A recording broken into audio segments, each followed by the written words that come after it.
Good morning dear students. फिर से आपका हिंदी क्लास में स्वागत है।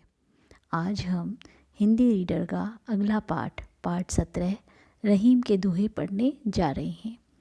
रहीम, जैसा कि आप यहाँ देख रहे हैं, ये हैं रहीम, जिनका पूरा नाम अब्दुल रहीम खान खाना था। ये जाति से मुसलमान थे, लेकिन इन्होंने हमेशा मानव के बीच धर्म, जाति, वर्ग आदि के आधार पर होने वाले भेदभाव का विरोध किया और ये इनका मानना था कि सभी व्यक्ति समान हैं। इनके बीच कोई जाति, कोई धर्म, कोई वर्ग कुछ भी नहीं है।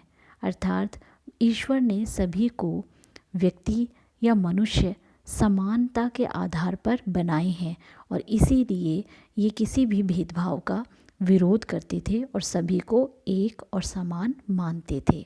यहाँ आज हम रहीम के द्वारा लिखे गए कुछ दोहे पढ़ने जा रहे हैं। ये दोहे नीति के दोहे कहलाते हैं। इनमें हमें मानव जीवन से संबंधित बहुत सी अच्छी बातें पढ़ने को मिलेंगी, जिन्हें हम अपने जीवन में अपनाकर हमें अपने जीवन को एक नई दिशा दे सकते हैं। इसमें हमें बताया गया है कि किस प्रकार से हमें बड़ों का आदर करना चाहिए, परोपकारी बनना चाहिए, किस तरह से हमें अच्छे और बुरे का अंतर करना चाहिए, सुख और दुख के दिनों में भी हमें ईश्वर को कभी नहीं भूलना चाहिए और किस प्रकार से हमें लोगों के बीच प्यार और एकता का संदेश देना चाहिए। तो आज ये बहुत सारी सीख जो है हम रहीम के दोहे से लेने जा रहे हैं।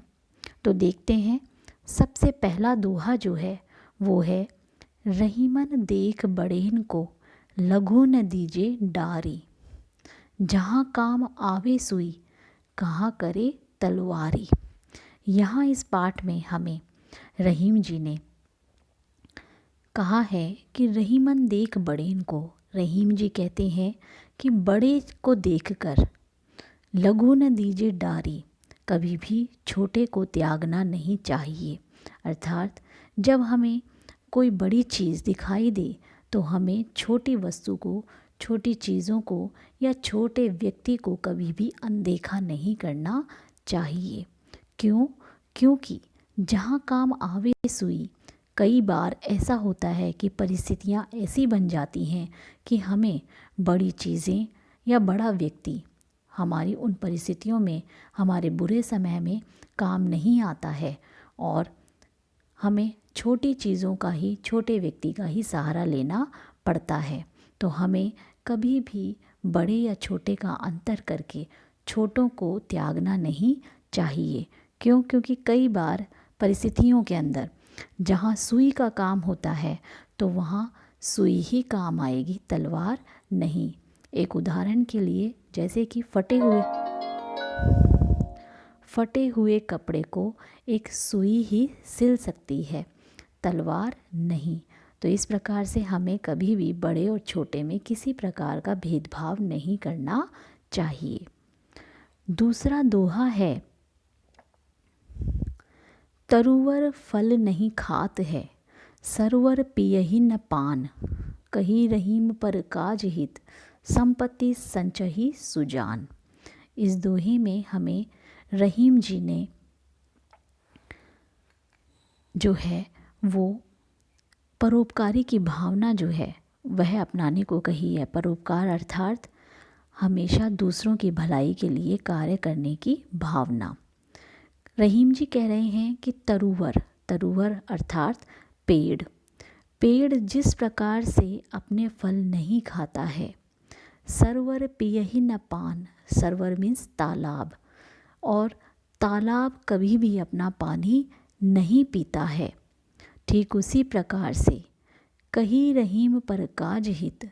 रहीम जी कहते हैं कि जो परोपकारी व्यक्ति होते हैं, जो सज्जन व्यक्ति होते हैं, वे कभी भी अपनी संचही मीन्स एकत्रित की हुई, इकट्ठी की हुई संपत्ति को, इकट्ठा किए हुए धन को कभी भी सज्जन व्यक्ति अपने हित के लिए कार्य नहीं लेते हैं। अर्थात दूसरों के हित की, पर काज, पर मीन्स दूसरे, काज मीन्स काम के लिए, दूसरों के काम के लिए, दूसरों के हित के लिए ही अपने इकट्ठे किए हुए धन का उपयोग करते हैं। जिस प्रकार से पेड़ अपने फल नहीं खाता, तालाब अपना पानी नहीं पीता, ठीक उसी प्रकार से सज्जन व्यक्ति भी अपने द्वारा एकत्रित की गई धन को दूसरों के लिए ही काम में लेते हैं, अपने लिए नहीं। तो हमें हमेशा स्वार्थ की भावना को त्याग कर परहित के लिए, दूसरों के हित के लिए ही काम करना चाहिए। अगला दोहा जो है वो है, दोनों रहीमन एक से, जो लो बोलत नाही, जानी परत है काक पिक, ऋतु बसंत के माही। यहाँ पर हमें अच्छे और बुरे की पहचान करने के लिए बताया गया है कि जब समय आता है तभी हमें अच्छे और बुरे व्यक्ति की पहचान होती है, तभी हम ये देखते हैं कि हमारा सुख या हमारी खुशी किस में है। दोनों रहीमन एक से, यहाँ पर हम देखेंगे कि काक, काक मीन्स कौवा, और पिक मीन्स कोयल। यहाँ परिस्थितियों के वश कौवा और जो कोयल है वो दोनों रहीमन एक से, रहीम जी कह रहे हैं कि कौवा और कोयल दोनों दिखने में एक जैसे हैं, दोनों बिल्कुल काले हैं। जो लो बोलत नाही, जब तक बोलते नहीं हैं तब तक दोनों एक जैसे ही दिखाई देते हैं। जानी परत है काक पिक, ऋतु बसंत के माही, लेकिन जब बसंत ऋतु आती है तभी हमें कौवे और कोयल की बोली के आधार पर उनका अंतर समझ में आता है। जब तक बसंत ऋतु नहीं आई, जब तक हमने उनकी बोली नहीं सुनी, तब तक हमें दोनों एक जैसे ही नज़र आते हैं। लेकिन जैसे ही उनकी आवाज़ निकलती है, जैसे ही वो बोलते हैं, तो हम जान जाते हैं कि कौवा कौन सा है और कोयल कौन सी। ठीक उसी प्रकार से जब तक हमारा समय अच्छा है तब तक हम अच्छे और बुरे व्यक्ति दोनों हमारे लिए अच्छा व्यवहार ही करेंगे, दोनों हमारे लिए समान होते हैं। लेकिन जब समय बुरा आता है, जब हमारी परिस्थितियाँ खराब होती हैं, हमें मुसीबत का समय आता है, तो उस समय जो व्यक्ति हमारे लिए हमारा काम करता है, यानी कि उस बुरे समय में हमारे काम आता है, तभी हमें अच्छे और बुरे की पहचान होती है। अगला जो दोहा है उसमें हम देखेंगे, दुख में सुमिरन सब करे, सुख में करे न कोई, जो सुख में सुमिरन करे तो दुख काहे को होए। इस पाठ में यह दोहा हम बहुत समय से सुनते आ रहे हैं और आपने भी सुना होगा, और बहुत बार हम बोलते भी हैं कि ईश्वर को यदि हम दुख में सुमिरन सब करें, जब हमारा बुरा समय आता है तो हम सब ईश्वर को याद करते हैं कि भगवान अब आप ही हैं हमें हमारी मुसीबत से निकालने वाले। तो दुख में सभी लोग सुमिरन यानी कि याद करना, सभी लोग याद करते हैं। सुख में करे ना कोई, लेकिन जैसे ही अच्छा समय आता है सब भगवान को, सब ईश्वर को भूल जाते हैं। जो सुख में सुमिरन करे, यदि प्रत्येक व्यक्ति अपने सुख में भी ईश्वर को याद करे तो दुख काहे को होए, तो दुख उसे कभी भी छू नहीं पाता, अर्थात उसके जीवन में दुख कभी भी नहीं आता। तो इस दोहे से रहीम हमें ये सीख देना चाहते हैं कि हमारा समय चाहे अच्छा हो या बुरा हो, लेकिन हमें हर समय ईश्वर को याद करना चाहिए। बिगड़ी बात बने नहीं, लाख करो किन कोई, रही मन फाटे दूध को, मथे न माखन होए। यहाँ पर हमें रहीम जी कहना चाहते हैं कि कोई भी बात अगर बिगड़ जाती है तो बिगड़ने के बाद हम उसे सुधार नहीं सकते, कोशिश कर सकते हैं कुछ तरह से उसे कुछ हद तक उसमें सुधार ला सकते हैं, लेकिन जो पहले बात थी बिल्कुल वैसी ही बात हम बना नहीं सकते। इसलिए हमें उन बातों को बिगड़ने से रोकना चाहिए। बिगड़ी बात बने नहीं, बिगड़ी हुई बात बनती नहीं है।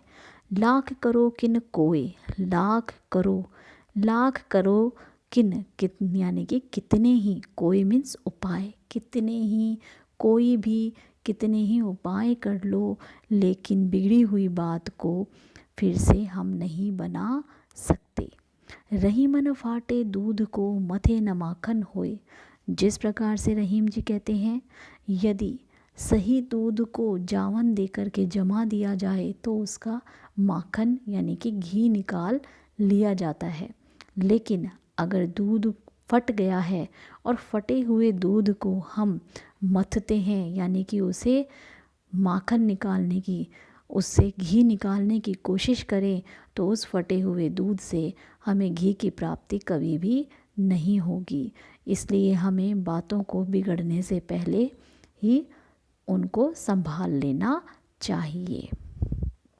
तो इस प्रकार से हमने देखा कि रहीम के हमने ये 5 दोहे इस पाठ में हमने पढ़े हैं, और हर एक दोहे से हमें किसी न किसी प्रकार की जो सीख है वह मिली, जिसे हम अपने जीवन में उन सीख को अगर हम अपनाएं तो हम अपने जीवन को बहुत ही सुखमय और शांतिपूर्वक जी सकते हैं और काफ़ी आगे तक पहुंच सकते हैं।